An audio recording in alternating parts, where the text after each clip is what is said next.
हिंद साथियों, तो पहला प्रश्न आपके सामने है। हिंदू विधि पर एक पुस्तक मिताक्षरा किसने लिखी है? बहुत ही शानदार प्रश्न है। हिंदू विधि पर एक पुस्तक लिखा गया है मिताक्षरा, इसको किसने लिखा है? तो देखिए पहले प्रश्न का आंसर क्या होगा। तो जो ही बच्चे सी ऑप्शन दिए हैं आपका बिल्कुल सही जवाब है। विज्ञानेश्वर के द्वारा मिताक्षरा पुस्तक लिखा गया है। विज्ञानेश्वर की बात करें तो विज्ञानेश्वर कल्याणी के चालुक्य वंश के विक्रमादित्य 6 के दरबार में रहते थे। याद रखिएगा, विक्रमादित्य 6। अगला प्रश्न है, बीज की बुआई के समय सामान्यतः निम्न में से किस उर्वरक का प्रयोग किया जाता है? चलिए आंसर बताएंगे।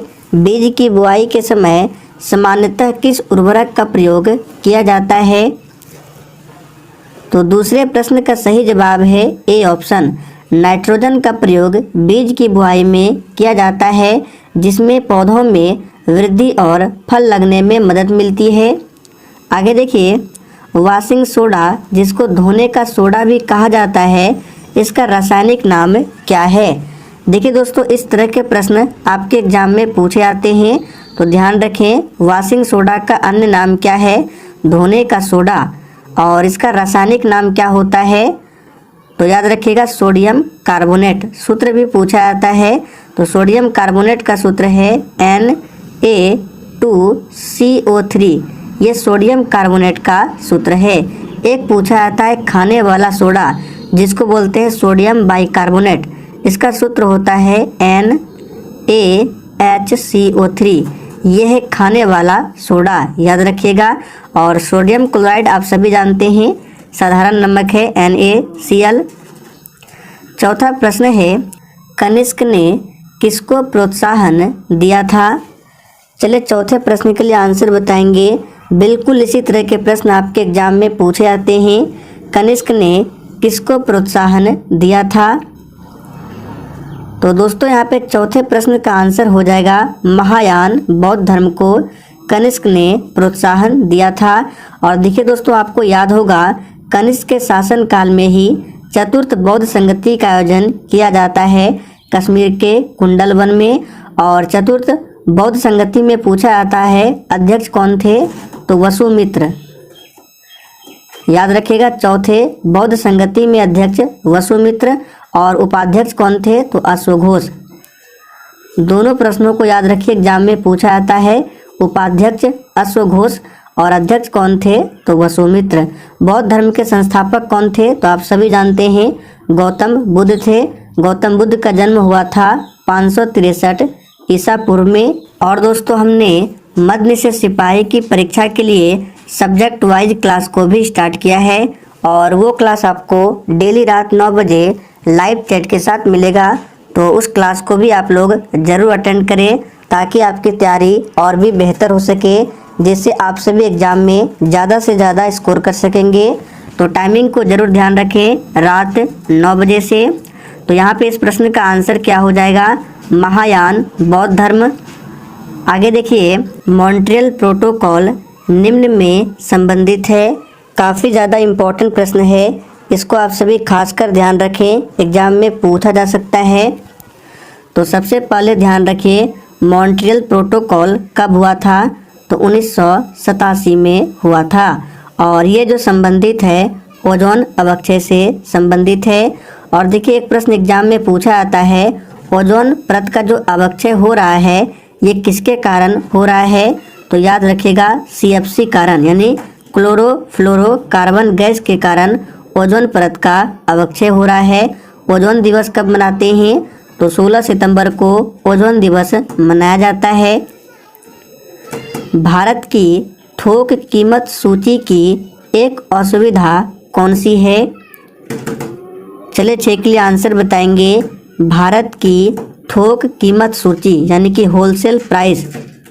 तो यहाँ पे क्या हो जाएगा? इसकी एक असुविधा कौन सी है? तो याद रखिएगा, यहाँ पे सही जवाब है वह सेवा विभाग के लिए पर्याप्त नहीं है। ये जो है भारत की थोक कीमत सूची की एक असुविधा है। और भारत में थोक कीमत सूचकांक के आधार पर ही महंगाई का निर्धारण किया जाता है। नीली क्रांति किससे संबंधित है? चलिए आप सभी साथ के लिए फटाफट से आंसर बताएंगे। नीली क्रांति का संबंध किससे है? देखिए एग्जाम में पूछा जाता है हरित क्रांति का संबंध किससे है, तो कृषि से हरित क्रांति संबंधित है। और पीली क्रांति का संबंध है तिलहन दलहन उत्पादन से, याद रखिएगा। तो नीली क्रांति का संबंध जो है, तो जो भी बच्चे डी बता रहे हैं आपका बिल्कुल सही जवाब है, मत्स्य उद्योग से संबंधित है नीली क्रांति। भारत में किस किस्म की कॉफ़ी का उत्पादन किया जाता है? चलिए आप सभी 8 के लिए आंसर बताएंगे। तो देखिए दोस्तों, भारत में जो है अरेबिका किस्म की कॉफ़ी का उत्पादन सर्वाधिक होता है। तो यहाँ पे सही जवाब होगा बी ऑप्शन, अरेबिका किस्म। और भारत में सबसे अधिक कॉफ़ी का उत्पादन किस राज्य में होता है? तो आप सभी जानते हैं कर्नाटक राज्य में होता है, याद रखिएगा। वह गैस जो नोबल गैस कहलाती है। चलिए आप सभी 9 के लिए आंसर बताएंगे, यानी कि इन चारों ऑप्शन में से कौन सी गैस है जो नोबल गैस है? देखिए नोबल गैस को ही बोला जाता है निष्क्रिय गैस। तो कभी कभी एग्जाम में नोबल गैस के स्थान पर निष्क्रिय गैस देगा, तो आपको कंफ्यूज नहीं होना है। तो याद कीजिए हमने आपको बताया था नोबल गैस के उदाहरण है helium, neon, argon, krypton, xenon, ये सभी क्या है? नोबल गैस है। तो देखिए ऑप्शन में हीलियम दिया हुआ है, तो ए ऑप्शन जो ही बच्चे दिए हैं आपका बिल्कुल सही जवाब है। ऑक्सीजन की खोज पूछा जाता है। तो देखिए दोस्तों, ऑक्सीजन की खोज जो है 1772 में किया गया था। किसने किया था? तो सीले एवं प्रिस्टले, याद रखिएगा, सीले एवं प्रिस्टले वैज्ञानिक के द्वारा किया गया था। हाइड्रोजन की खोज की बात करें तो 1766 ईस्वी में हाइड्रोजन की खोज किया गया था। किसने किया था? तो हेनरी कैवेंडिश ने। निम्नलिखित में से कौन सा तत्व स्वतंत्र अवस्था में पाया जाता है? चलिए 10 के लिए फटाफट से आंसर बताएंगे। और हम प्रश्नों के साथ आपको जितने भी एक्स्ट्रा फैक्ट बताते हैं आप उसे ध्यानपूर्वक सुने। एग्जाम में प्रश्न बनता है और साथ में आपका डेली रिवीजन भी होता है। तो यहाँ पे इस प्रश्न का आंसर जो ये बच्चे सल्फर बता रहे हैं आपका बिल्कुल सही जवाब है। सल्फर जो है स्वतंत्र अवस्था में पाया जाता है। आयोडीन की कमी से कौन सा रोग होता है? तो घेंगा रोग। घेंगा रोग होता है आयोडीन की कमी से। सूक्ष्म जीवाणुओं से प्राप्त वे तत्व कौन से हैं जिसका उपयोग सूक्ष्म जीवाणुओं को नष्ट करने के लिए किया जाता है? चलिए 11 के लिए फटाफट से आंसर बताएंगे। तो याद रखिएगा यहाँ पे सही जवाब है बी ऑप्शन, प्रतिजैविक है। देखिए प्रतिजैविक जो है संक्रामक बीमारियों के उपचार के लिए दवाई में इसका प्रयोग होता है प्रतिजैविक का। और प्रतिजन की बात करें तो प्रतिजन एक प्रकार का प्रोटीन पदार्थ है, याद रखिएगा। ये एक प्रकार का प्रोटीन पदार्थ है जो लाल रुधिर कण यानी कि आरबीसी की कोशिकाओं में पाया जाता है। शाहजहां का मकबरा कहाँ स्थित है? चलिए 12 के लिए आंसर बताएंगे। हमने आपको बताया था बाबर का मकबरा कहाँ है? तो काबुल में बाबर का मकबरा है। अकबर का मकबरा कहाँ है? सिकंदराबाद में है यानी सिकंदरा में है।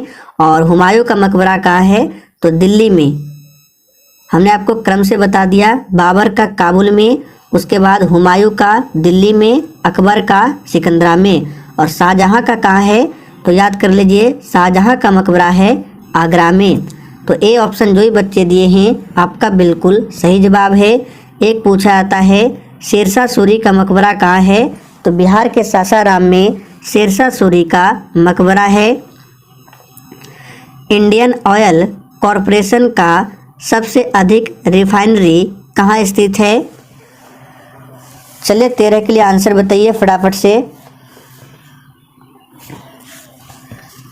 तो देखिए दोस्तों, इंडियन ऑयल कॉरपोरेशन का सबसे बड़ा रिफाइनरी जो है हल्दिया में है।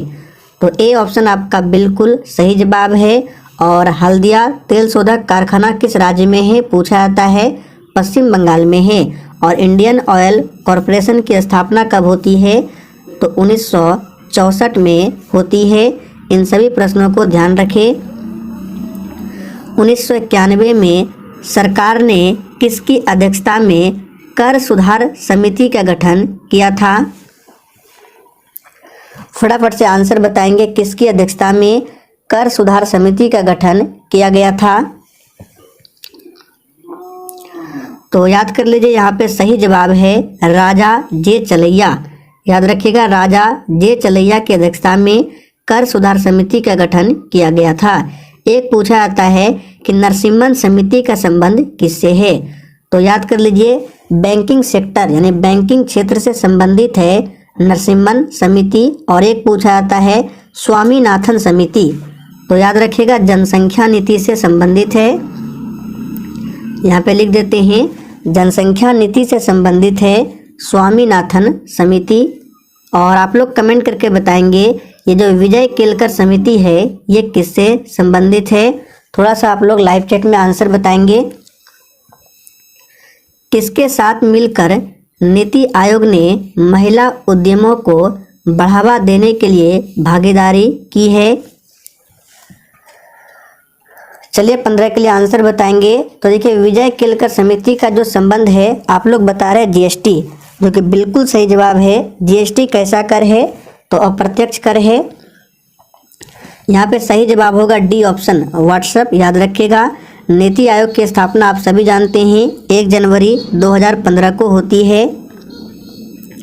निम्नलिखित में से कौन सा नाम पांडुपुत्र अर्जुन से संदर्भ है?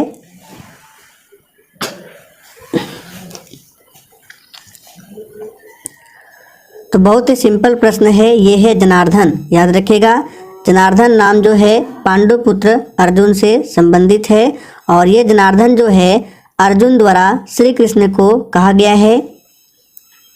भारत में समानुपातिक प्रतिनिधित्व प्रणाली का उपयोग, यहाँ पे उपयोग होगा, निम्न के चुनाव में होता है। चलिए आंसर बताएंगे, किसके चुनाव में उपयोग होता है समानुपातिक प्रतिनिधित्व प्रणाली का? तो यहाँ पे सही जवाब क्या होगा?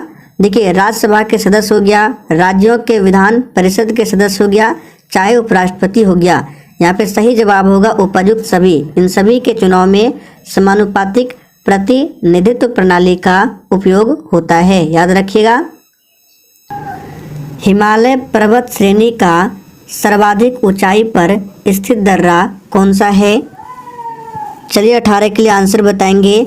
और ये प्रश्न एग्जाम के लिए महत्वपूर्ण प्रश्न है, इसे याद कर लीजिए। ये है काराकोरम दर्रा। काराकोरम दर्रा कहाँ है? तो जम्मू कश्मीर में स्थित है काराकोरम दर्रा। रोहतांग दर्रा कहाँ है? हिमाचल प्रदेश में है। जोजिला दर्रा कहाँ है? जम्मू कश्मीर में है। आप लोग कमेंट करके बताएंगे नाथुला दर्रा कहाँ है? गल्फ स्ट्रीम उत्पन्न होती है, बिल्कुल आपके एग्जाम में पूछा जाने वाला प्रश्न है। फटाफट से आंसर बताइए, गल्फ स्ट्रीम उत्पन्न होती है। तो देखिए दोस्तों, गल्फ स्ट्रीम जो है महासागरीय दबाव से उत्पन्न होती है। तो सही जवाब है सी ऑप्शन। विश्व की सबसे लंबी नदी कौन सी है? चलिए आंसर बताएंगे। देखिए, आपको यहाँ से 3 प्रश्न बताते हैं जो कि एग्जाम के लिए इम्पोर्टेंट रहेगा। पहला प्रश्न ये बनता है, विश्व की सबसे लंबी नदी, तो ये नील नदी है।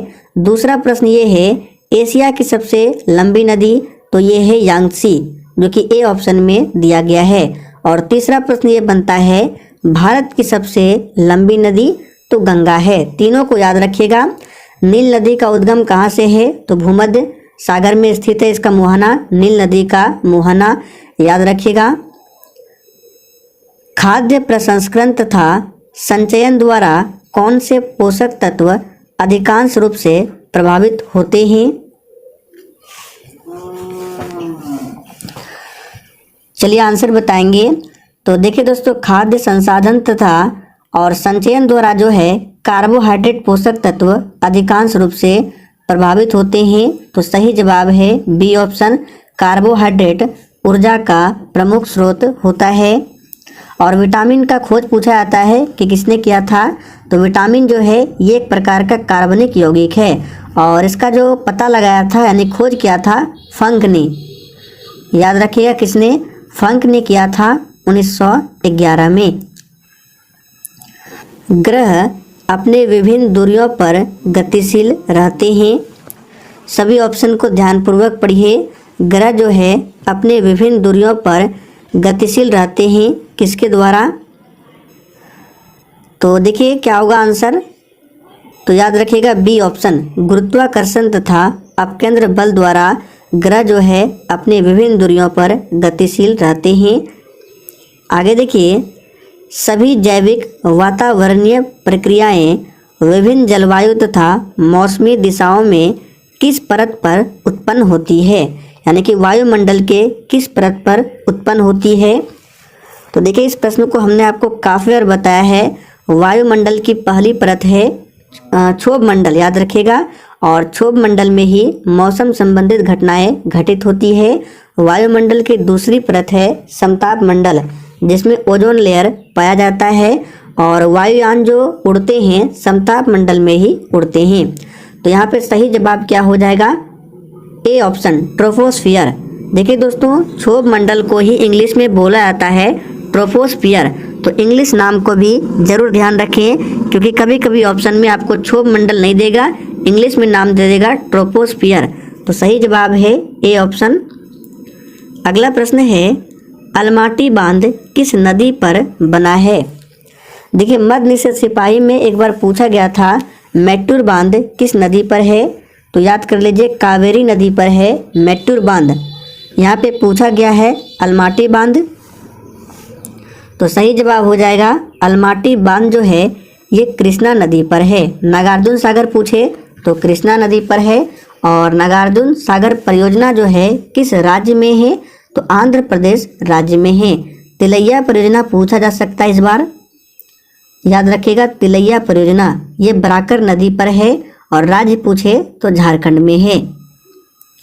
विश्व में सर्वाधिक व्यस्त समुद्री व्यापार मार्ग कौन सा है,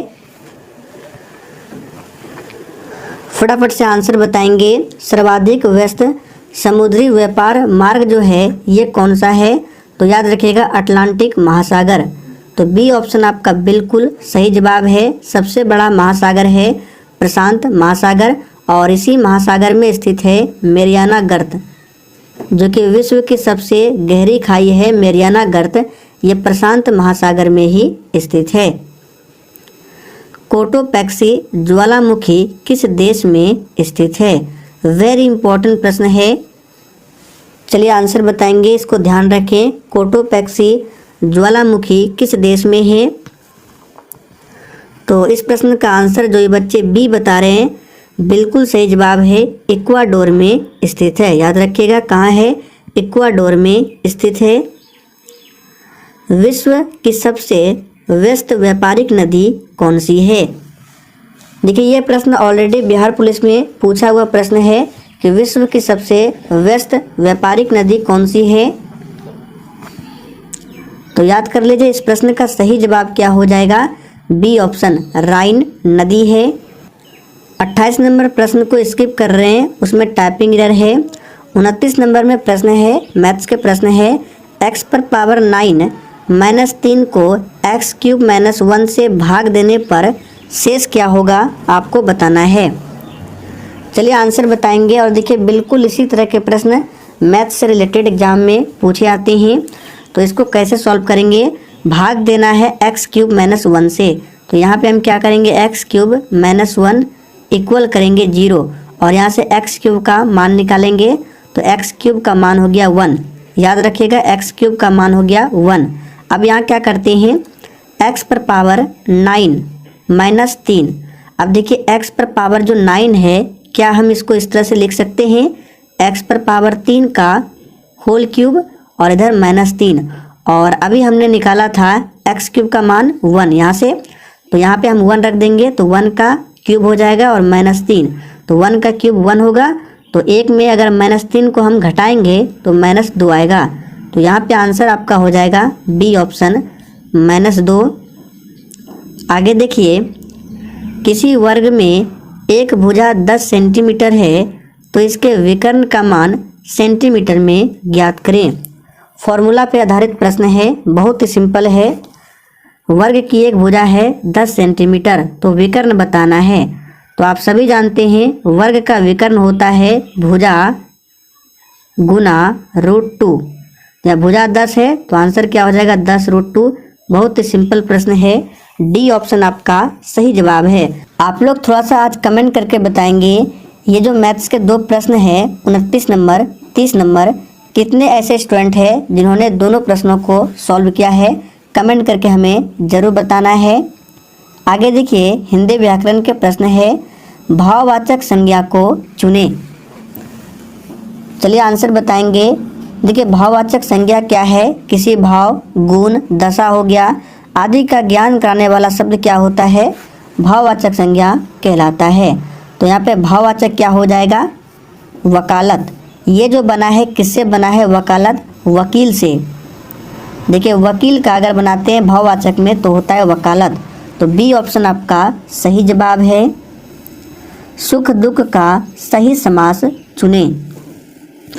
हमने आपको समास के बारे में थोड़ा सा बताया था। सुख दुख का सही समास चुने। तो देखिए, सुख और दुख में बीच में आपको हाइफन दिख रहा होगा। जहाँ भी आपको ये चिन्ह दिखे हाइफन तो समझ जाइए ये समास होता है द्वंद्व। तो बी ऑप्शन आपका सही जवाब है। इसका समास विग्रह हो जाएगा सुख और दुख। पतन का विपरीतार्थक शब्द क्या होगा? चलिए 33 के लिए आंसर बताइए। पतन का विपरीतार्थक यानी विलोम क्या होगा? तो बहुत ही सिंपल प्रश्न है, उत्थान। ये पतन का विलोम होता है, उत्थान। माधव मुक्तिबोध जी द्वारा रचित नहीं है, यानी इन चारों ऑप्शन में से कौन सी रचना है जो माधव मुक्तिबोध जी द्वारा नहीं लिखा गया है? तो यहाँ पे इस प्रश्न का आंसर क्या हो जाएगा? अंधा युग। ये जो है माधव मुक्तिबोध जी द्वारा रचित नहीं है। पृथ्वीराज रासो किस लेखक की रचना है? वेरी इंपॉर्टेंट प्रश्न है, इसे भी मार्क करके रखें। देखिए, पृथ्वीराज रासो में किसके बारे में बताया गया है? तो इसमें पृथ्वीराज चौहान के जीवन चरित्र का वर्णन किया गया है और इसे लिखा गया है चंद्रवर दाई के द्वारा। तो ए ऑप्शन आपका सही जवाब है। कलहन की पुस्तक याद रखना है, राज तरंगिणी। राज तरंगिणी ये कलहन की पुस्तक है। इसमें कश्मीर के इतिहास के बारे में बताया गया है। माउंट आबू के दिलवाड़ा मंदिरों का निर्माण किसने करवाया था? चले 36 के लिए आंसर बताएंगे। तो दोस्तों, माउंट आबू के जो दिलवाड़ा मंदिर है इसका निर्माण करवाया था सोलंकी ने। तो सी ऑप्शन जो ही बच्चे दिए हैं आपका बिल्कुल सही जवाब है। निम्नलिखित में से कौन सा स्थान बौद्ध धर्म से संबंधित नहीं है?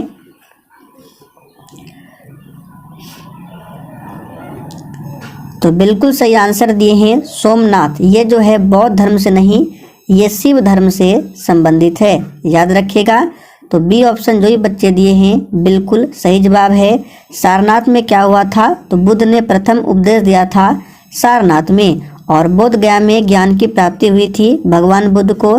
नालंदा को ध्यान रखना है, नालंदा विश्वविद्यालय की स्थापना कुमार, याद रखिएगा, कुमार पाल प्रथम किसने किया था? कुमार गुप्त ने किया था। पाल वंश के शासक कुमार गुप्त ने नालंदा विश्वविद्यालय की स्थापना की थी। निम्नलिखित में से किस अधिनियम द्वारा ईस्ट इंडिया कंपनी के व्यापारिक अधिकारी को समाप्त कर दिया गया था?